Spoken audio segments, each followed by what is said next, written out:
All right, Bulls fans. So the NBA schedule has officially been released for the Chicago Bulls, the 2026-27 NBA schedule. We're going to talk about all the biggest takeaways and everything from it right after this.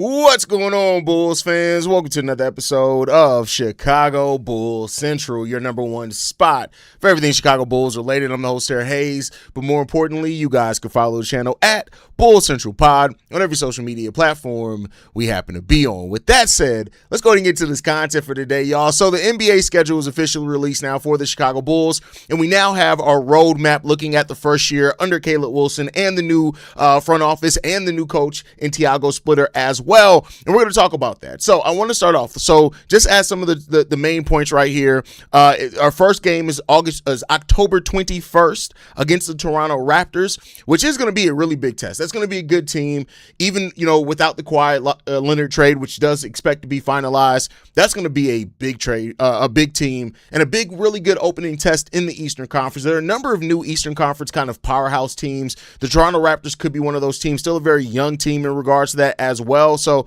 that part, it is what it is. So you have your home opener, not your home opener, you have your opening game October 21st on the road against Toronto. We then turn around and have our first home game at the United Center October 24th against the Washington Wizards. That's going to bring AJ Dybantsa in town. AJ Dybantsa versus Caleb Wilson. It's going to be a fun game to see in that one. That's going to be a big storyline. Expect a lot of people to be talking about that game and what it means for the Chicago Bulls. But this is the first real test for this team and what it means. And so it's going to start off with a test. Coming off against Toronto, turning around, then a few days later, taking on the Washington Wizards at home with AJ Dybantsa. They got Trey Jones there, also Anthony Davis, a number of young players, and Keyshawn George and Trey Johnson and those guys as well. Alexander Sarr is going to be on that team, so that's going to be interesting to see.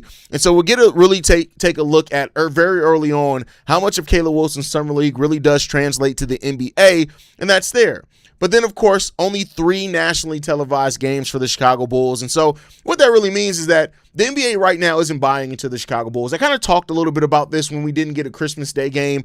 It's going to be a while. Now, with the Bulls having, Caleb Wilson, Buzelis is somebody a lot of NBA people like as well. If we do start winning, this may be different as soon as next year. Hell, the NBA can flex some of these games on TV this year, but for whatever it's worth, those that look at the national televised games, some Bulls fans, especially those that don't live in Chicago and don't have NBA League Pass, this is going to be when they get to see the Chicago Bulls. That's going to be December 1st against the New York Knicks, January 4th against the Indiana Pacers, and then against the Nets January 20th. How did the Bulls and the Nets get a nationally televised game? I will never know, because the Nets, that's going to be a very rough team.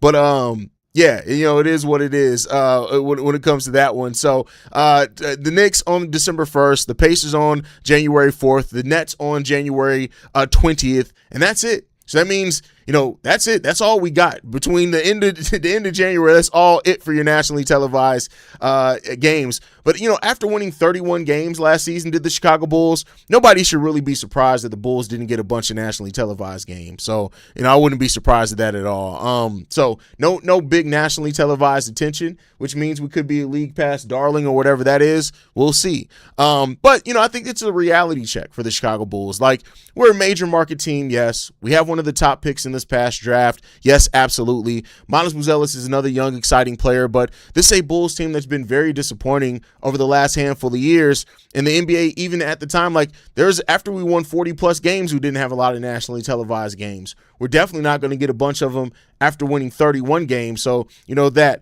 He says, oh, no, we're getting cooked against the Raptors. Never say that, because, hey, we beat teams we had no business beating last year. So, it is what it is there. I'm not really surprised by that. but it is what it is. Also, we have a game against the Knicks when you look at it, both on October 28th and December 1st, which that December 1st game is one of our nationally televised games. But that's one of the measuring stick games for the Chicago Bulls as well. Facing off against the defending champions on opening week, no less. That's probably going to be our third game on the season, something like that. We face off against the. By the way, look at my new camera and how good it has that red looking. Y'all see, that's one of the tests for cameras is how good red looks on new cameras. Y'all see that red? You see how popping that red is? That new camera, that recording in 12K is looking really good on the channel. But so we have those two games against the New York Knicks, and then we also go to Madison Square Garden on November 4th as well. And so this is, the Bulls are nowhere near the New York Knicks. But that's one of those games where it's like, hey, you get to test them at different times in the season. The Knicks games aren't about winning. It is about seeing how far the Bulls can go against some of those tougher teams, especially in the Eastern Conference. Is really revamped in regards to that. So we'll see how that's going to go. Then, of course, one of the things that stands out as well, Ayo Dosunmu comes home January 14th, which is sure to be an emotional game for some Bulls fans. He's playing with Minnesota, of course, after getting traded there, re-signing with them this offseason. He comes back to Chicago January 14th, and we're probably going to get cooked that game. Ayo's going to be emotional. He's going to be locked in. He's back home in Chicago. We're going to see what's going to happen in regards to that one, man. That's going to be a fun game. We do first see them on the road, though, on November 14th.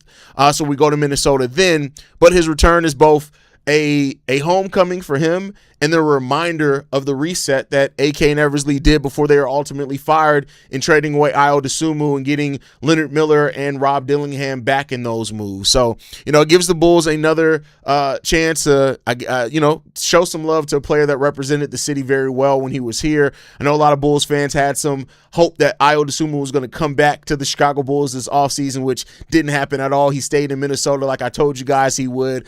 But then talking about revenge games, we get another revenge game for Kobe White. He comes back to the Chicago Bulls on March 6th and April 7th. We first face off against Charlotte on November 25th, but he comes home. He comes to Chicago March 6th and April 7th. So, another emotional hook for Bulls fans, when it comes down to it. The Hornets, are one of those tiers that are slightly above the Chicago Bulls, still a team that's not rebuilding, but a team also that after trading away LaMelo Ball, people are questioning how good they are. This is going to be one of those play-in measuring stick games to see how well the Bulls fare against some other teams in the Eastern Conference. So take that for what you will. It's not about revenge. It is what it is. They are labeled as revenge night games, but nobody's really caring about that one. But Charlotte is right now bigger. They're supposed to be better than the Chicago Bulls, and, we'll see how that bears out for the team as well. So going into that one. And then we get our long road trip in December, which is going to be big. That's the first 4-game road trip for the Chicago Bulls. For a young team, a rebuild team with a lot of important pieces, a new head coach, that's going to be really important. So that 4-game stretch goes from December 18th to December 23rd. It includes San Antonio and back-to-back road games against Miami as well, which is going to be really difficult in that one. But when you look at how road trips test teams, that's sometimes where teams really kind of find their edge. They find their identity on the first long road trip, and that's what the Bulls are looking at in this one. It's the first long road trip for the Bulls. Those games against San Antonio is going to be very difficult. Back-to-back games against Miami. Say what you will about Miami. I know they're missing some shooting and some perimeter scoring, but they're going to be able to pack that paint. Bam, Giannis, right? Davion Mitchell on the perimeter. That's still going to be a tough team. Still Eric Spoelstra coaching that team. So that's going to be a test on how well the Bulls deal with that physical pressure. That's what Miami's really going to bring against the Chicago Bulls. Physical pressure. How well they deal with that, we're going to see in regards to that one. So you're really looking at your veterans in that one. Norman Powell, Nick Claxton, Josh Giddey. Can you stabilize that team with Jalen Smith, Trey Jones as well? Because, on that road trip, you're looking and that's test your depth as well. When you're on a long road trip like that and you have a back-to-back in that, you're looking at your bench to really kind of step up and give your guys an extra punch off the bench and some extra consistency, and that's going to be an early test for the bench as well as the young players on the team as well.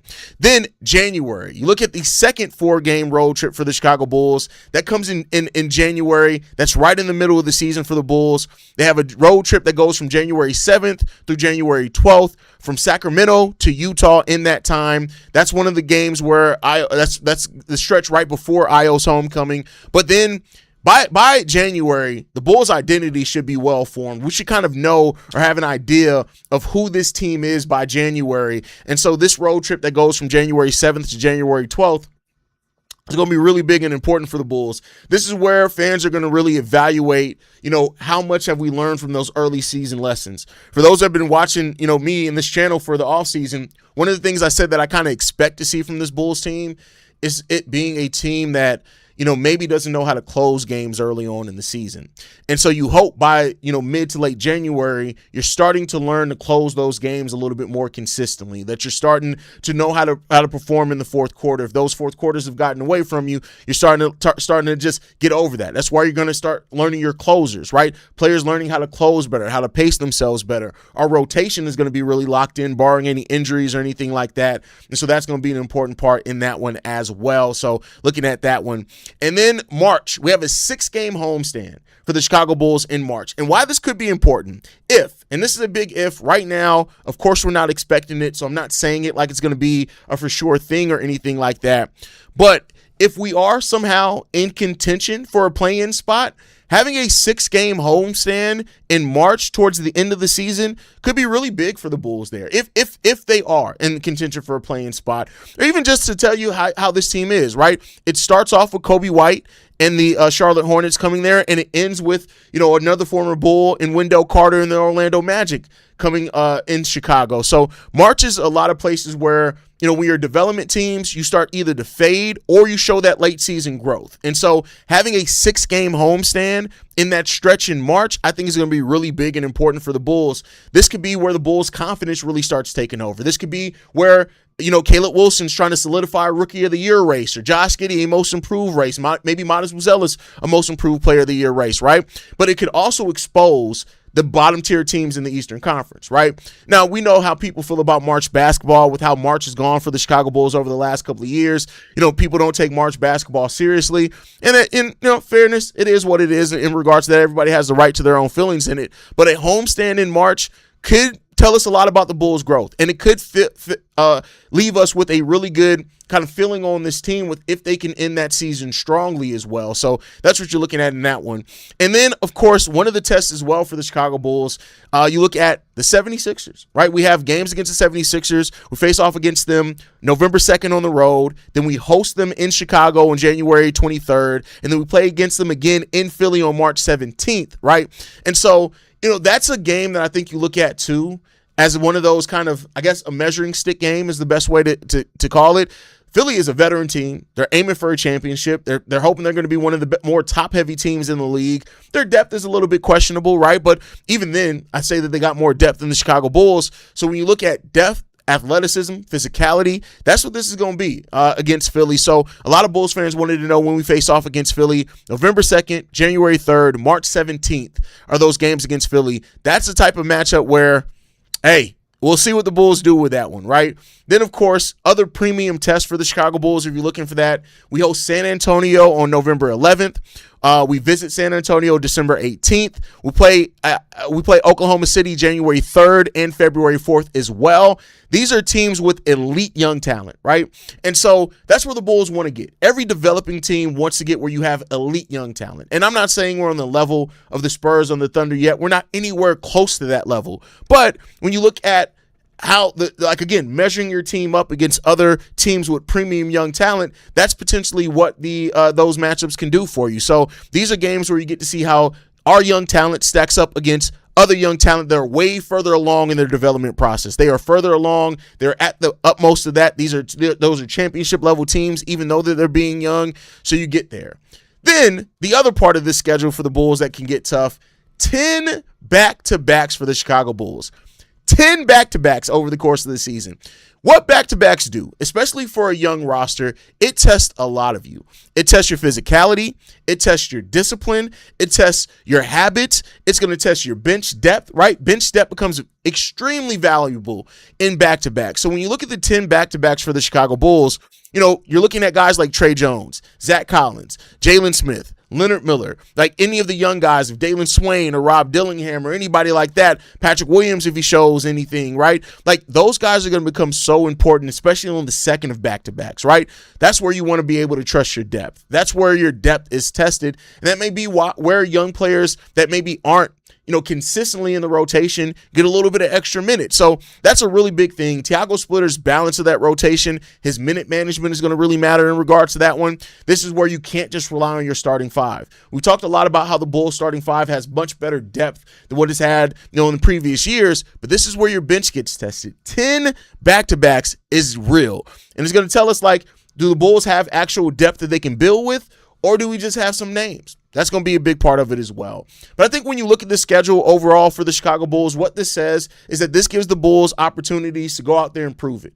Prove how you're developing. Prove your young talent. Prove how you deal with back-to-backs. Prove your depth. Give you opportunities to young guys. That's what the 2026-27 season is. The Bulls aren't a marquee team. We're not treated like a marquee team. It's fair based off the results, but you have so many things over the course of this season that you look at as measuring sticks or how you want to get through, and also evaluation, right? I've talked a lot about how the deadline, the trade deadline, and then the end of the season, those are two different checkpoints for the Chicago Bulls. What we do up until the February trade deadline could determine whether Trey Jones, Jalen Smith, Nick Claxton, Norman Powell, any of those guys get moved. Because depending on the combination of how they play and where the Chicago Bulls are, have they exceeded expectations? Are they below expectations? It could dictate kind of a lot of what the Bulls do at that time period, and that's really what the season is about, man.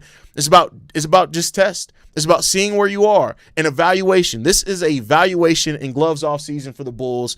Not everything's going to be figured out in this year. Not everything should be, but you're going to get to see how you measure up against some things, and we're going to see how that develops. But we're going to get into the comments. I want to read a couple of your guys' comments before we get out of here. How you guys feeling about the schedule? Haize, what up? What's going on, fam? NJ Hawk says, we got to prove ourselves. Why not us, Bulls Nation? Shout out to you there. Shout out to you there.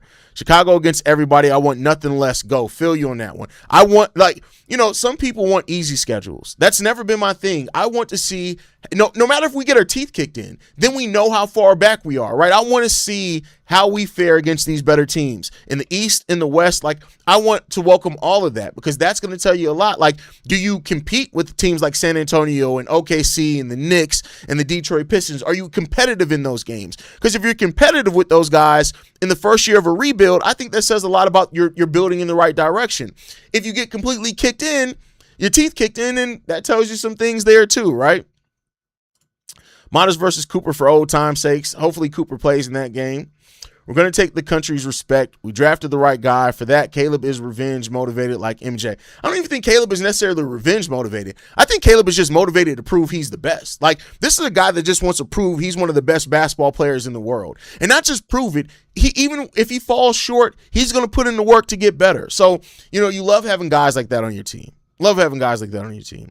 We're going to be an 8-seed team. I'm calling it now. Hey, listen, from your mouth to God's ears, brother, I'm just going to leave that at that one. Because I'm not feeling that confident, but we'll see. We'll see.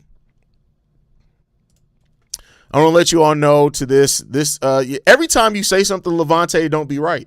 Every single time you say something, you get so caught up in the rah-rah stuff, it don't be right. You actually probably just jinxed us then by saying that. You're seeing more depth in 2025-26 Bulls, or we lack something we may need for back-to-back game.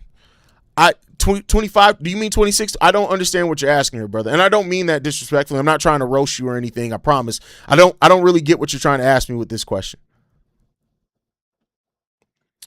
What's up with us getting Peyton or John? We're not getting either one of those guys. We don't have the space. We're not getting either one of those guys. I just heard that the Lakers are going to be on TV this season the most. It doesn't surprise me. It's the Lakers. Honestly, that doesn't even surprise me. It's the Los Angeles Lakers. If you're surprised the Lakers are going to have the most nationally televised games, I wouldn't even be surprised about that. Who's the first player do you think will be sat down for the rest of those for rest on those back-to-backs? Hopefully nobody. If anybody, it may be somebody like Jalen who has chronic knee issues, right? But hopefully nobody. It's not like all the back-to-backs are all subsequent, right? We're not playing 5 back-to-backs back-to-back. We're not having back-to-back back-to-backs. That's not the thing. Play 500 ball until you can go on a win streak. Let your basement be 1 out of 2. That's going to be difficult for a young rebuilding team. But, hey, I definitely get the sentiment there. Definitely understand your sentiment. Remember 4 years ago in OKC, San Antonio, Houston were terrible but consistently played hard and shocked better teams? Well, Oklahoma was never terrible.